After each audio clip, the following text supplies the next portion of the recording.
Ladies and gentlemen, welcome to the CA Media Podcast, the show that allows you to come in your own unique way. I'm the host, Clyde Anderson, and I have Miss Britany Renee on, Yes. and she will come in her own unique way. The show is brought to you by Visionary Minds, Public Relations, and Media. If you have any media consultations or inquiries, you can contact Tammy Reese, who is the founder of Visionary Minds, Public Relations, and Media at visionarymindsny at gmail.com, and she would gladly get in contact with you with all of your publicity and media work. Today, I have Britany on, and she will talk about her journey from Detroit to the streams and relationship topics as well. In this episode, we'll dive in with her, the actress, the model, Britany Green, and to discuss her path from Detroit to the entertainment industry. We will also explore her experience on film and television, her insights in the acting world, and how her personal life intertwines with her professionalism or personal aspirations. And as well, we'll dive in some relationship talk. So, ladies and gentlemen, welcome Britany to the podcast. Hi, everybody. How you doing, Britany? I'm doing great. How are you doing? I'm doing amazing. How's your afternoon going so far? Great, actually. It's going good. What could be better? What could be better? My kid take a nap. I agree because I love to sleep. So, like, I'm with you on that one. Okay. Would you like to tell the listeners, the viewers, audience about who you are, a little bit about yourself? Well, everybody, I am Britany Renee, but most call me, and I'm known by Queen B. I am an actress, model, poet, singer, co-director, kink exhibitionist, mother. So Okay. I have my hands in a lot of bags, but my main thing is I'm an actress and I love what I do. And I have been, I've been acting for like 6 years now. I started off doing just, little supporting roles, background, extra work, and eventually came across some people that gave me a shot. I got my shot. The first movie I did where I have like my first actual role in a line in is called Black Lies. It is currently on Tubi and Amazon Prime, if I'm not mistaken. That came out in 2021, 2022. And then it's obviously just snowballed from there. I'm in Ashbury Park, which has Glenn Plummer in it. Everybody know who Glenn Plummer is. I don't have an actual role in that. That was a background role. The movie I just recently did is Situation. That just dropped on Amazon Prime. It will be on Tubi May 12th. Okay. I play Drina. So can we go a little bit back to let's go back to like your upbringing, like your Detroit roots and your early interest in performing arts. How did that come to fruition? I've always been, I would say, a talented kid. Music was always my first love and it's always my first passion. So singing has always been my go-to. I used to actually try to go to the like Disney and the Nickelodeon auditions because they used to come to Detroit to like talent search for like kids and stuff. Correct. It's always late. I was always late. It's all right. I just kept going. I kept singing when I got to high school. Actually, nope, sorry. My first performance was in like 4th, 5th grade. We did a Motown review. And I sung Mary Wells' My Guy in front of my entire school. That was the most nerve-wracking thing ever. One, because I was very shy in stage fright, so a lot of people didn't know I could sing until they heard me. I was like, "Oh my God, Britany, you can sing!" I was like, yeah, I can. Do it again. I'm just like, no. Do it again, like, no. But once I got to high school, I got a little more comfortable with performing. I went to Cass Tech. Shout out CTMB, #1, second to none. Okay. But yeah, Cass being in the choir. Shouts outs to Dr. Cheryl V. Harden. Was our choir director, and that lady really helped mold my voice and really helped give me a voice. Really. So shout outs to her, Doc. If you out there, if you see this, if this comes across your feed, I love you. And thank you. But growing up in Detroit, it's nice. It's nice. You have your wild times. You know, everybody hear about, you know, the crime rate in Detroit, but Detroit is so much bigger and brighter than our crime rates and all that stuff. Like we're the hometown, we're the birthplace of Motown Records. Right. Amen. You know, like we've had all the greats live here. We've had Stevie Wonder, Michael Jackson, Diana Ross, Temptations. We've had so many greats come from here. Aaliyah, Big Sean, Cash Doll.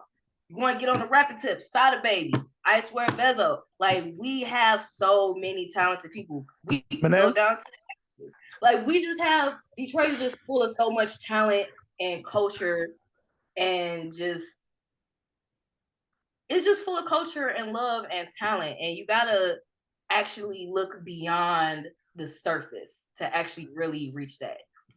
And being an actress, and first I started off modeling, and that led me into acting, and being in the modeling industry alone is like, oh wow, like it's you learn and you see a lot of things that you've never thought you'd come across. Like I've lived in Detroit my entire life, and there's so many people and places and things I still have like I'm just now discovering. I'm just like, this was here. Correct. We do these type of events here. Where have I been at all my life? Mm-hmm.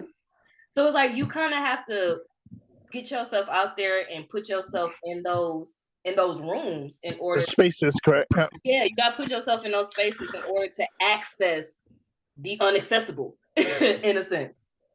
So Detroit is rough, but it's a beautiful rough.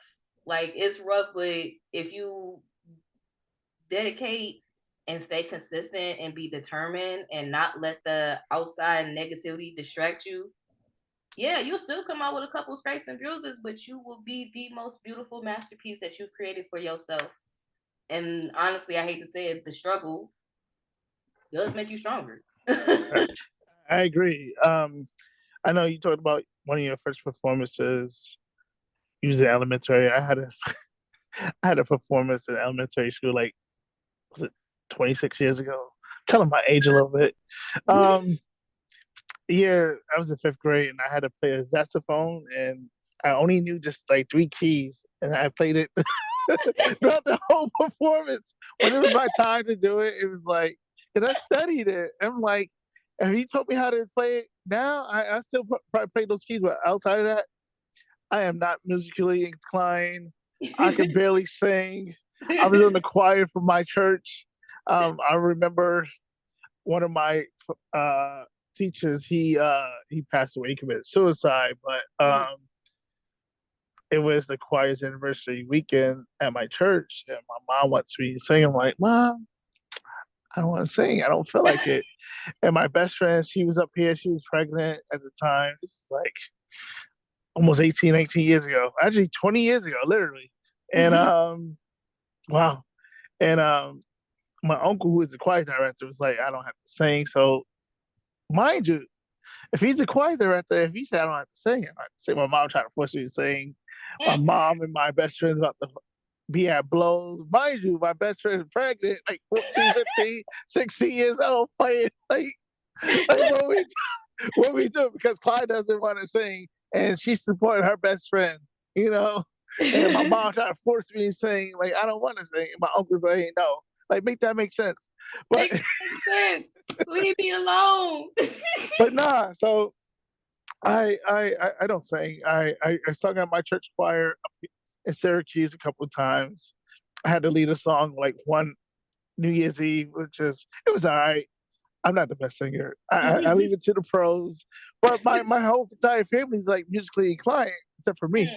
But I guess I do well in the media aspect of it, like the audio, the video, the television part of it.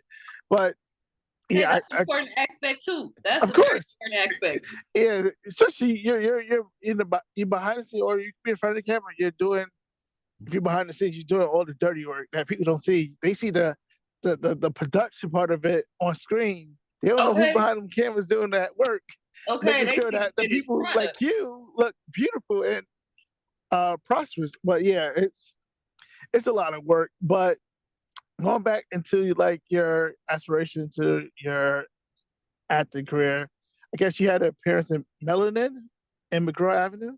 Yes. Would you like to talk about those? Melanin, that was again, that was just another like a background supporting role. But Melanin is a really good movie. It pretty much gives what's the best way I can describe it? It puts the lens of what we go through as Black people when it comes to like police brutality pretty much through the lens of a white person. Okay. I think like the basis of the movie, like the white guy, it's a white guy movie, he becomes Black. Like he wakes up and he's automatically a Black man. And now Wow. he has to go through all the trials and tribulation a Black man goes through. And yeah. So it's wild. But the scene, Excited to watch this. definitely watch it. Give it a watch. Give it So a watch. Tubi. Yep, it's on Tubi. Okay. Actually, it's on Tubi, Amazon Prime, and it is on the CW network now. Oh wow. Yeah. National distribution. Yes. So when I found out, I was like, "Yay!" I'm not the main character, but I'm on CW. But it's a good movie. The scene that I'm in that I'm most proud of is a protesting scene. Basically, the cop got off, and we're all upset. And we got our flyers and our protesters and whoop. And during that time, of course, it was during Black Lives Matter, the whole Black Lives Matter movement. Right. I had a friend that was making face masks, and she had a face mask. She made face masks that said "Stop killing us." I wore that face mask during that scene. So there's a zoom in part of that, like they actually zoomed in on me because I'm wearing a mask to say "Stop killing us" during a protesting scene of a cop killing a Black man. So they zoomed in and they zoomed back out. Focus out to see the sign you holding. Okay. Yeah. Okay. So when I saw like the promo clip, and I was like, "Oh my God, that's me!" Even though promos clips, which is like usually a minute 30, 2 minutes 30 seconds, that gives like viewers like me or anybody, all right, this is what this movie's about, and XYZ, and for them, the producers and whoever the directors will put you in that promo.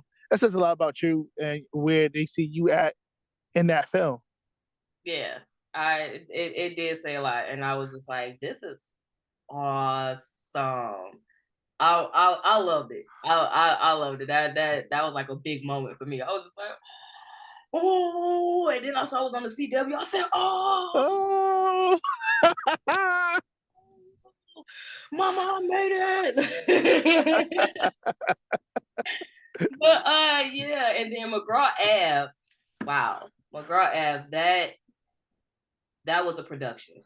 That was I did 2 episodes for their second season, and that took like over 12 hours of filming.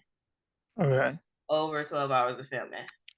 Each day or like the very in first, total? just the first day. Okay. Again, because I was just an extra.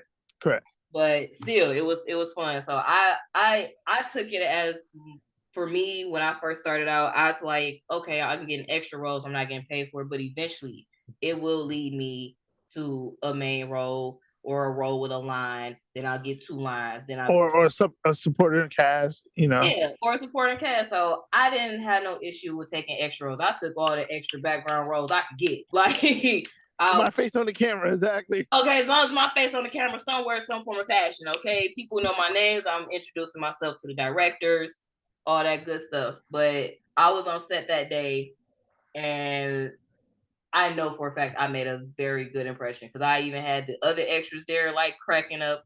I had some of the directors asking them like, "Who was that? Who was you? What you like? What you doing?" I'm just like, "Hey, bro, I'm just here to I'm just here to get my name out. I'm just here to be here." So exactly. So I am in 2 episodes. The first episode I did that took like 16 hours. It was more so like a hospital scene, like, and I low key bounced around as an extra. At one moment I was in a wheelchair, pretending to be all disfigured and disabled, like I did the whole face and everything. I made myself drool. I did the whole 9 yards. Correct. You have to sell yourself. That's called that's called selling, you know. And in sports and in wrestling, you're selling. You're selling to the audience. I did Like the that, yeah. whole 9 yards, and people was just cracking up. They're like, "Is you really about to be like, yeah, yes?" Push me in this wheelchair. Then it was another part where I played a nurse pushing a gurney, and luckily, I watch a lot of medical shows, so I knew what to say. We all pushing the gurney. I'm like, his stats are dropping. We're losing oxygen. Like I'm just naming stuff. And then after we was done, it was like, who was saying all that? I said, me. Correct. Me. Thank you. 20 seasons of Grey's Anatomy. See, of course, yeah, you're a student. Like, see that studying all the hospital television shows at Grey's Anatomy, General Hospital, you all know, that stuff. all that stuff Resident. Like plays a factor. Yeah, like you gotta study. You gotta learn as you go. Now I've never taken an acting class a day in my life yet. They're coming. But I learn from my environment. I learn from experiences. I sometimes take my own experiences to try and get into my characters. But yeah, like I said, like just the fact that I know shit to say from watching Grey's Anatomy, and it worked out. It worked out.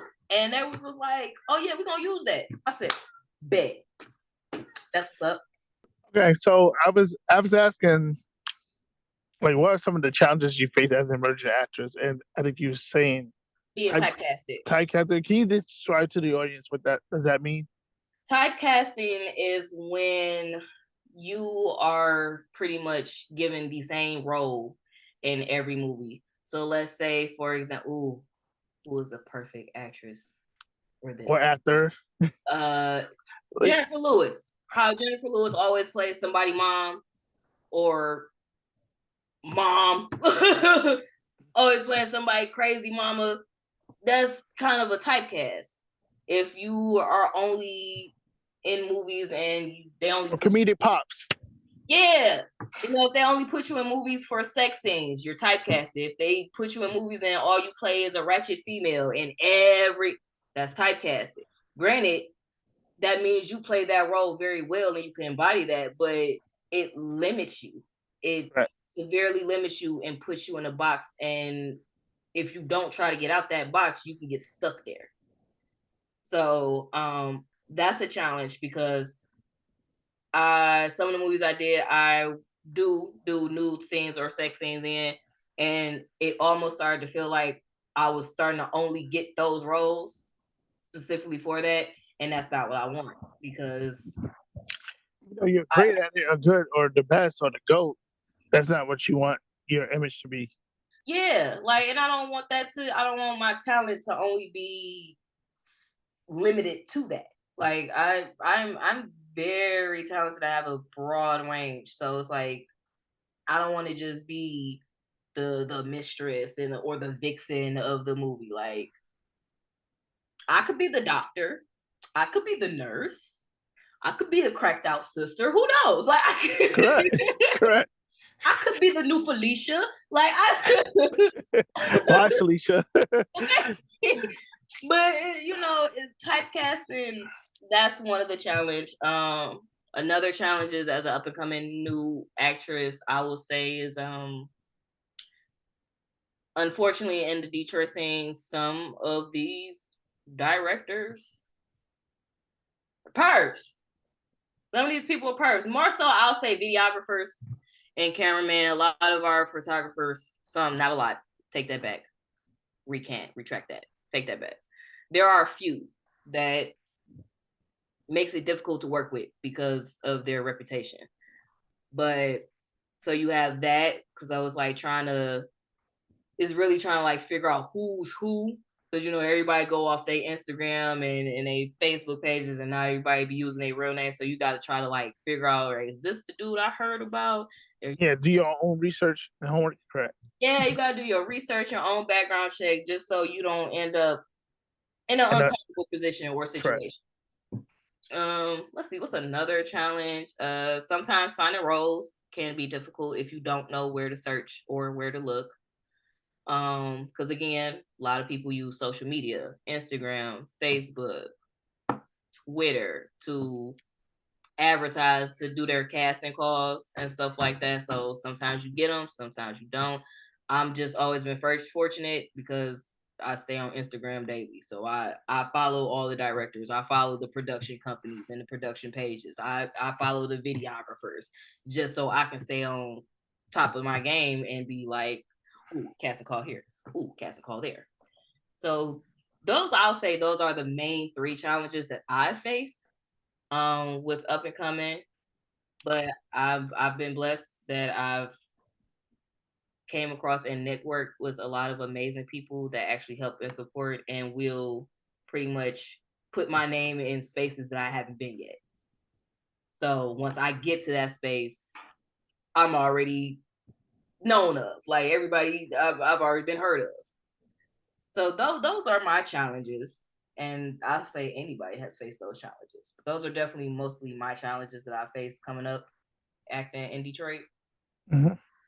But it's good. It's still great. I love it. I know so many talented and amazing fellow actresses and actors in Detroit, and they're doing amazing work. And honestly, they give me nothing but motivation and inspiration. You think that's why it's very important to, showcase yourself, in different roles, like diversity, in different roles and like in different scenes? Yes, diversity is very important when it comes to acting, diversity in general, because every movie requires something different, and then you also have to try and bring to life and create the writer of the script, the director.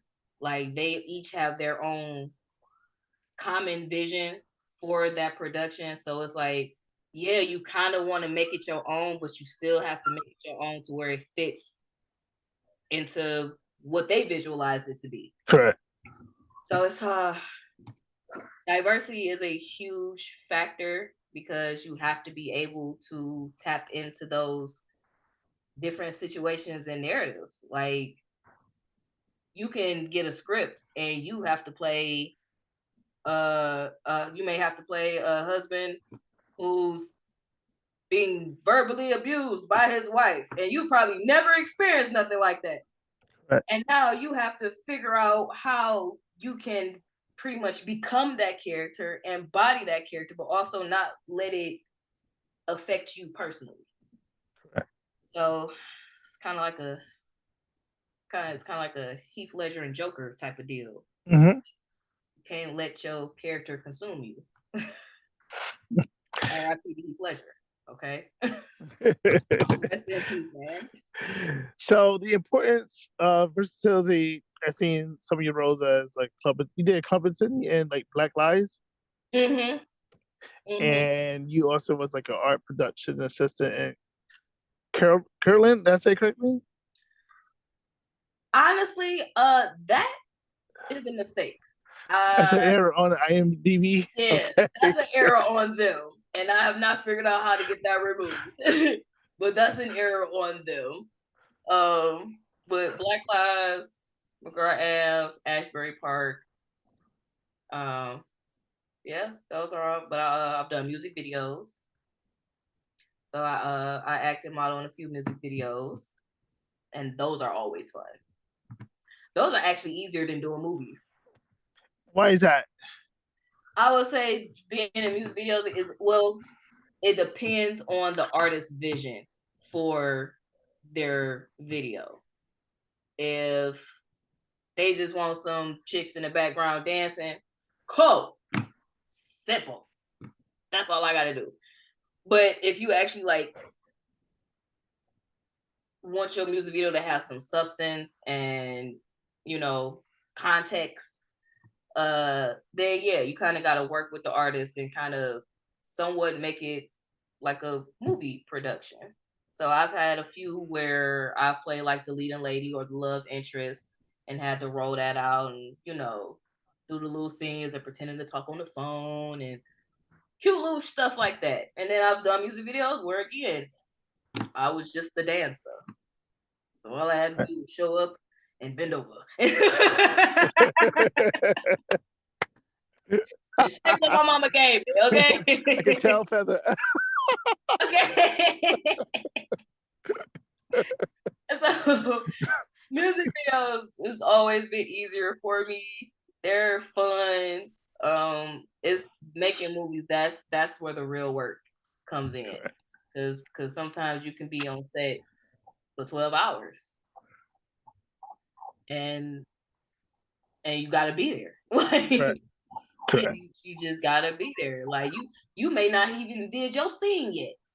Because they might be filming 5 different scenes that day. You might be scene 4. And they spent the first 6 hours still doing scene 1 and 2. But you gotta stay there until it's time for you to be up. And if you know, in that in between time, I'm refreshing my roles. I'm making sure I got my lines memorized. I make sure I got my demeanor memorized and who I'm supposed to be and how I'm supposed to act. So it's work, but it's fun work. Like I don't feel like exhausted after I'm done. I don't feel like, oh my God, this was so mentally taxing. It's like, yeah, we did it. Yeah, we did this. All right. So we gonna do the next scene. Like what's the next scene gonna be? I'm excited for that. So like how has some of your personal life or your personal experience have shaped your acting choices? Personal experience, let's see. Well,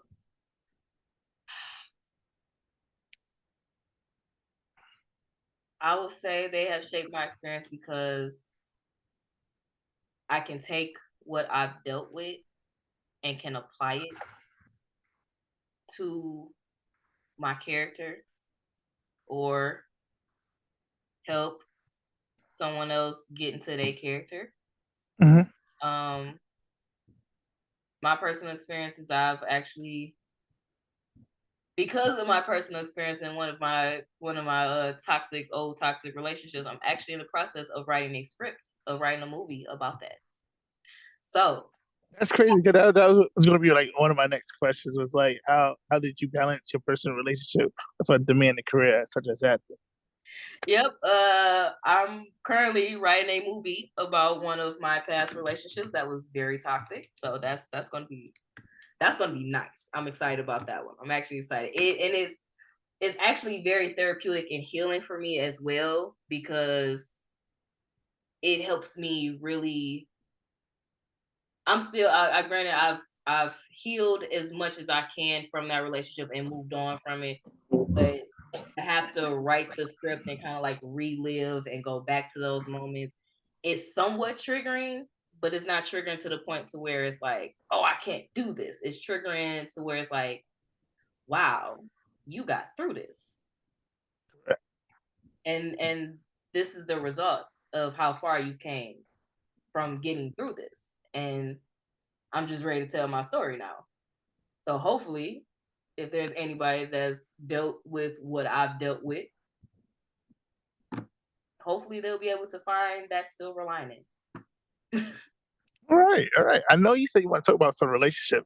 What did you want to talk about in reference to relationships, or like what you do outside of acting? Like, is it like that's like BDSM, right? Yep, I A little do. bit.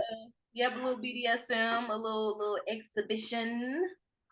That is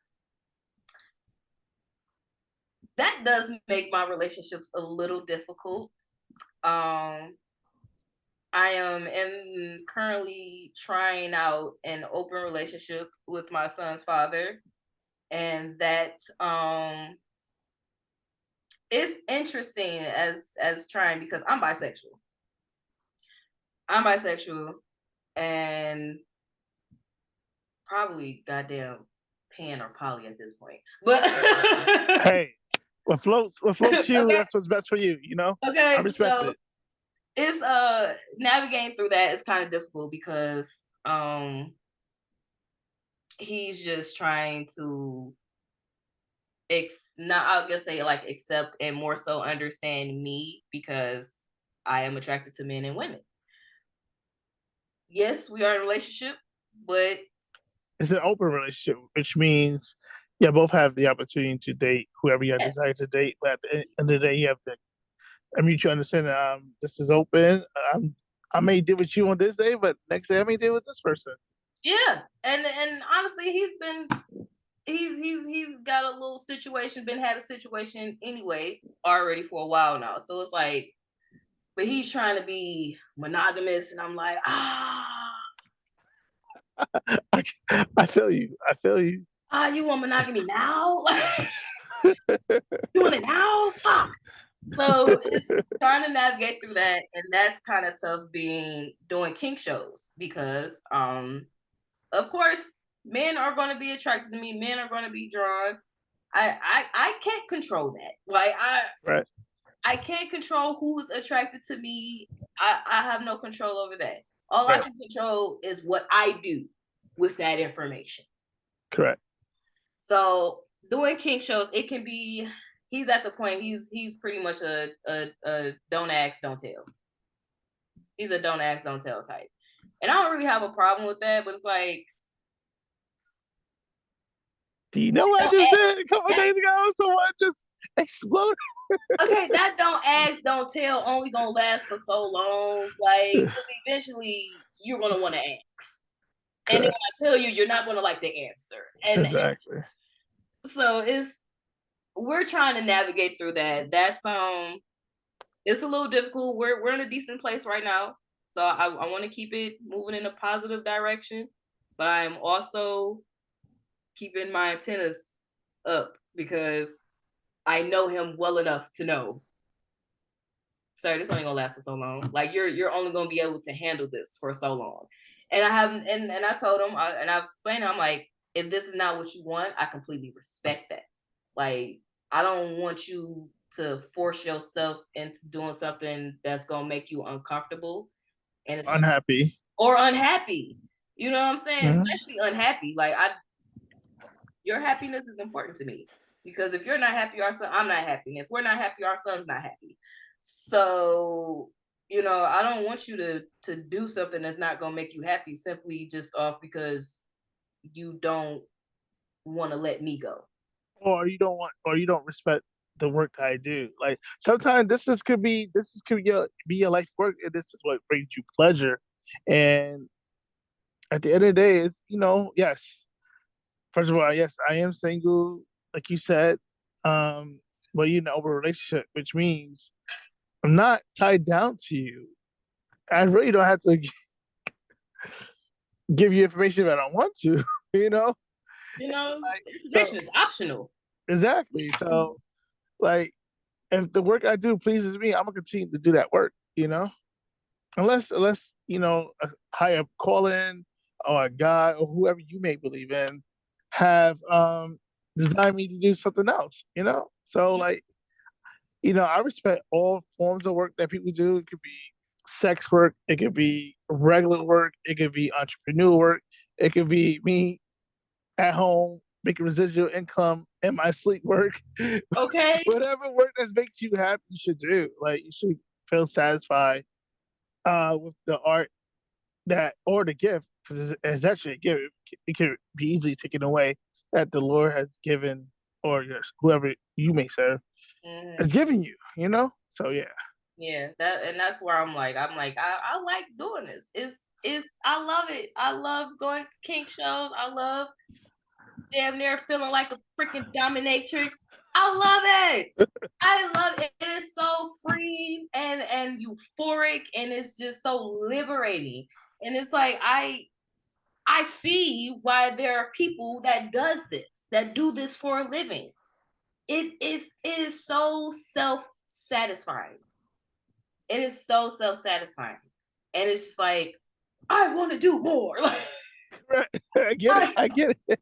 I want to do more. How do I get people eating sushi off of me? That's my next step. Like, how do I get involved in those shows? Okay, how do I become a sushi bar? Because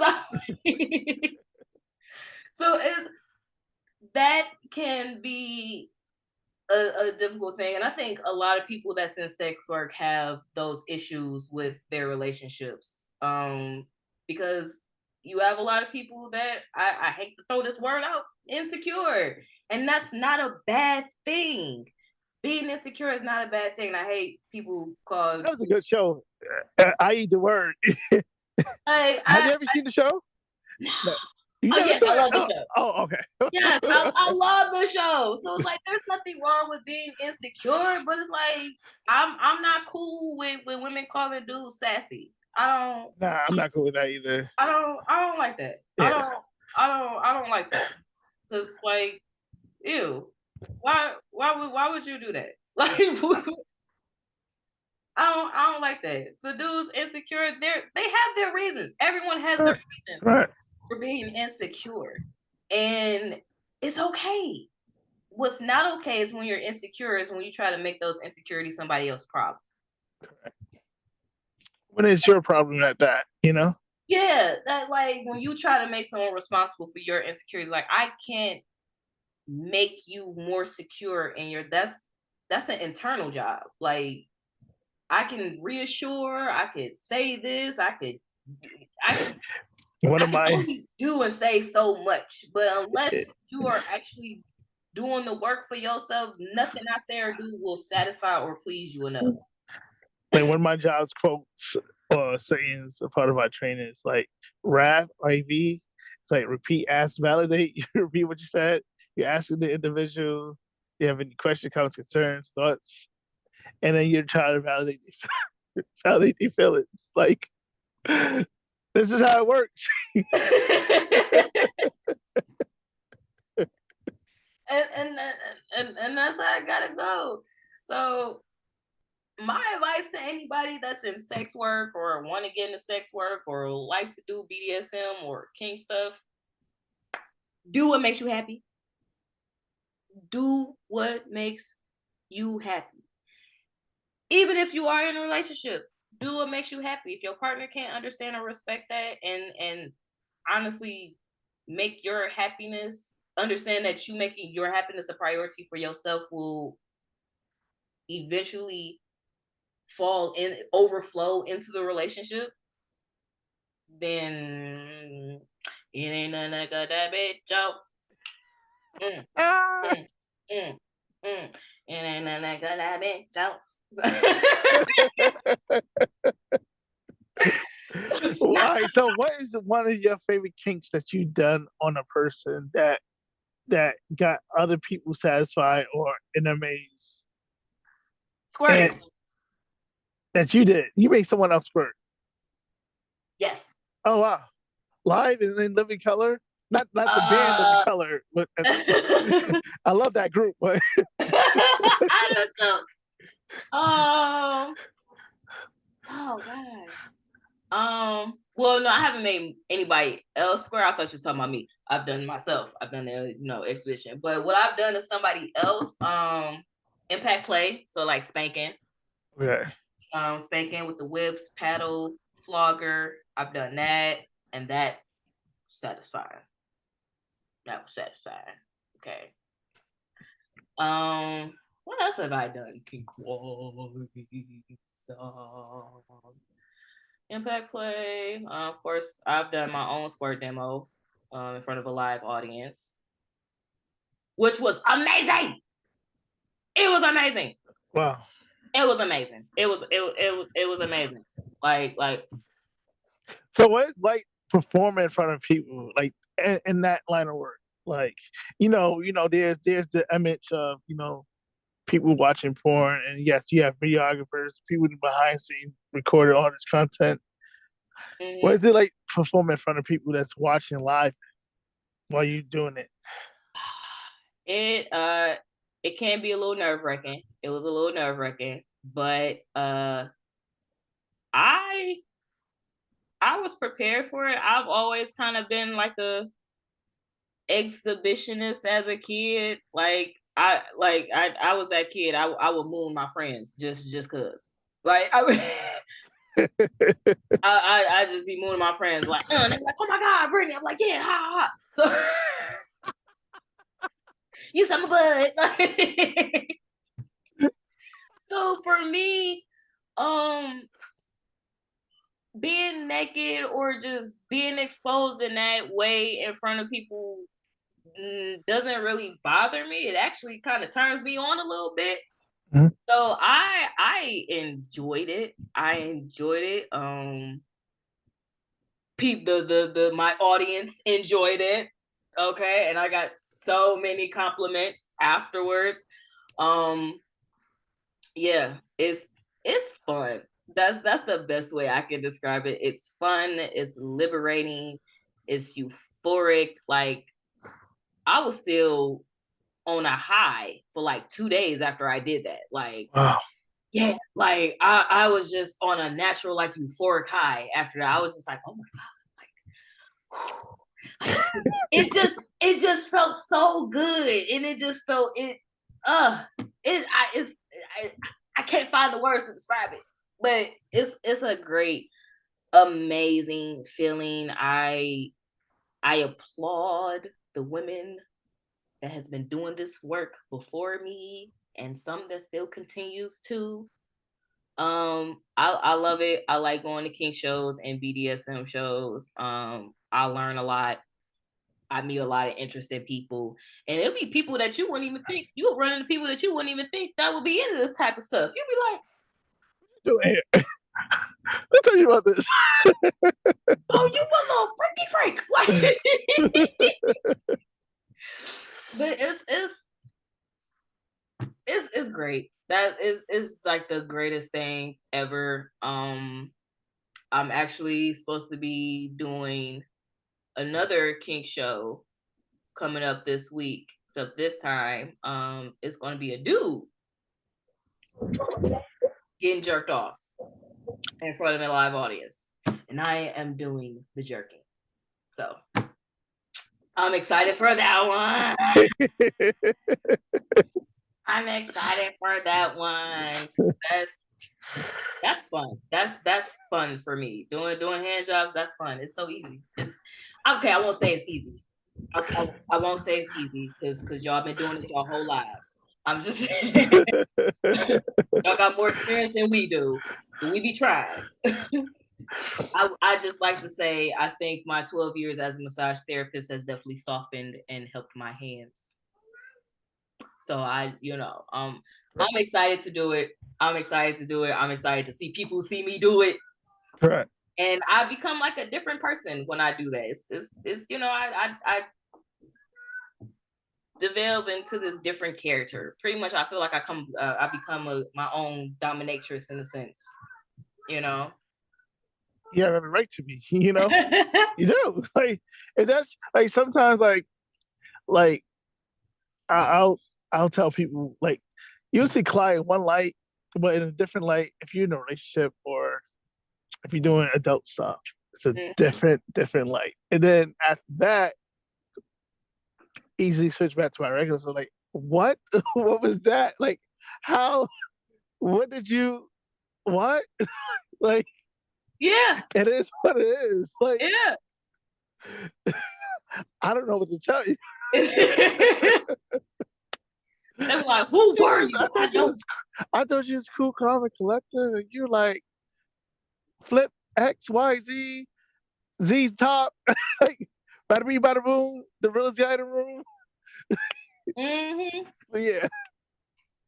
It's crazy. It's crazy how it can be like that. But yeah, so like looking ahead, like where is like some of your upcoming projects and aspirations you desire for yourself? Upcoming projects. I'm currently filming a movie, Grind. I played the character Lena, so that should be coming out next year on Tubi. I'm also currently filming a movie called do we calling it White Woods or The Goods? We're calling it The Goods. And that's gonna be like a little regular little comedy, Okay. like a weed comedy movie, kind of like a How High type deal. Okay. So that's coming up. Um, what else do I have coming up? Got those two movies. I'm currently writing my script. And honestly, what my aspirations are is to really just keep moving forward, doing more projects. Clearly, I'm about to start producing projects and directing once I get my own script. Yeah, just more movies, more King shows. I've gotten into poetry, so I'm doing a lot of poetry, and I'm doing poetry shows now and open mics. So yeah, definitely doing open mics, getting to my poetic side. Okay. So that's really what I got going on. Future, I got Grind, The Goods. Those both movies should be dropping next year. Next year, I'll have my own script dropping, so I'll be casting for that next year. Okay. Just more movies, more projects, more poetry, more kink. Love it. I love it. Any advice would you like to give to aspiring actress or actor coming up, independently, or someone's doing like behind the scene work or background work? Never stop. Don't give up. Keep going and don't get discouraged. You may not get a check today, you may not get a check tomorrow, but the checks are coming. The work is still working. Just keep working, keep building your resume. Make a resume. It will help. Make a resume. Get headshots. Update your headshots. If you feel you need to take an acting class, find acting classes. Find acting class. Invest into your craft. Invest into your career. Invest in you. Okay, because no one's gonna take you seriously if you're not taking it seriously. So if you show them that you're taking it seriously, if you're taking the acting classes, you don't have to take acting classes. I ain't never took an acting class, and I'm in like 6 goddamn movies. It's the work, man. It's the work that you put in, But acting classes do help. Take the acting classes. Invest in yourself. Shit, YouTube. Like, do what makes you happy and invest. Invest in you, invest in your craft. Never stop, never give up. Even if you don't get a role for a couple months or a year, use that time to perfect your skills. Use that time to learn how to read a script. Use that time to learn how to memorize a script. Use that time to teach yourself and practice different dialects or different accents. I'm doing a goddamn Southern Belle country accent and Grind. I ain't no Southern goddamn Belle, but you'll never know as long as I'm talking like this, sugar. Of course not. Okay, so look at that. Okay, so just invest in yourselves. Invest in yourselves. Congratulate yourselves. Pat yourselves on the back. Be your number one support, and just keep going, keep thriving, and don't give up. Because trust me, you will get to where you need to go, and you will get to where you're supposed to be. So that's the best advice I can give y'all. Don't give up. Keep going. Invest and have fun. Have fun. For real. Acting is fun. It's work, but it's fun work. If you make it fun. Amazing. So, Britany, I call this section of the podcast Rapid Fire. So, I usually do like a minute or 2 minutes and put a timer on my phone. And I'll just give you a list of questions, and you just give me your best response. All You ready? right. I'm ready. Okay. Who is your favorite actress? Angela Bassett. Your favorite song that you currently listen to? Residuals by Chris Brown. Okay. Your favorite artist, musical of all time? Michael Jackson. Your favorite place to visit in Detroit? Belle Isle. Okay. Your favorite alcoholic drink? Tequila. Okay. Okay. Which brand? Which brand? Uh, Terramana. Oh, Dwayne. That's what I'm talking about. Yeah. Yeah. Reposado to be Yeah. exact. Okay. It gotta be Reposado. Okay. We're on the same page. Okay. Okay. Um, your favorite lesson you learned from a director? My favorite lesson I learned from a director. Oh my gosh. It would has to be my homeboy Christian Lomax, and the favorite lesson I got from him was honestly make the role your own, make the character your own, Okay. and that's the best advice I got. All right. Your favorite designer wear you like to wear? Uh, I don't wear designer, so I. If I was to just throw one out there, I guess Gucci. Okay. Your favorite kink of all time? Oh, oh, oh, oh, oh, that's hard. Oh, that's hard.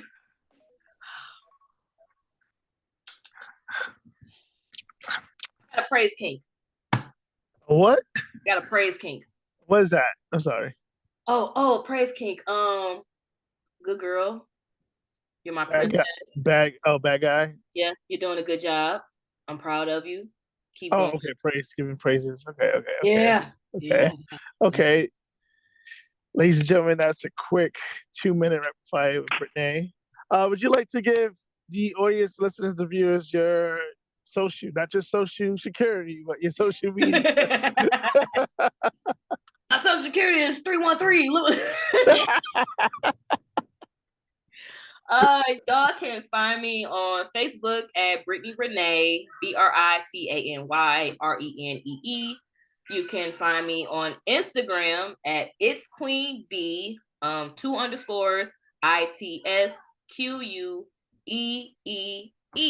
2_ITSQUEEENB. And you can also find me on Twitter at Queen 2_BX.